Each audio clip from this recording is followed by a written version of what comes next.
這一期視頻呢，就我自己當摄像师錄制一下。攝像師今天手有活儿，洗葡萄呢。攝像師今天做了一個好事儿，街邊看見一個老奶奶賣葡萄，她为了老奶奶早點下班回家帶孫子，她就給包圓了。現在她正在洗葡萄。這一期做這一個視頻是教大家如何翻新一個主板，也就是奸商們慣用的套路。第一步呢就是清灰，第二步是洗板。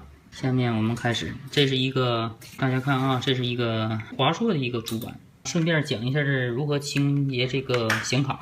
這個事先剛才我已經把這個螺絲已經擰開了。第一步呢，顯卡是去掉风扇，還有主板的风扇去掉。主板如果有電池，把這個纽扣電池去掉。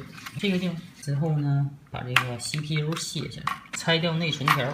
清灰，我推薦大家是用那種气清，喷一喷那种，但是我没有用吸尘器吸。吸尘器吸跟吹有什么差別呢？吸塵器它容易產生電離子，但是畢竟這個板子很老了，就冒一點小風險吧，咱就不方便，一會兒就用吸塵器吸。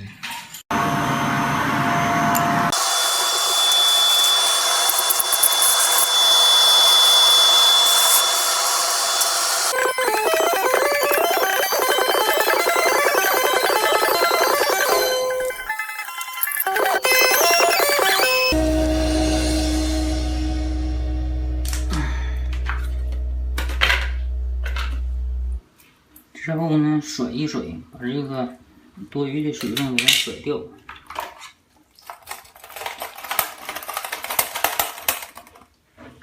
放在这個主板和顯卡，看來需要晾很長時間呢。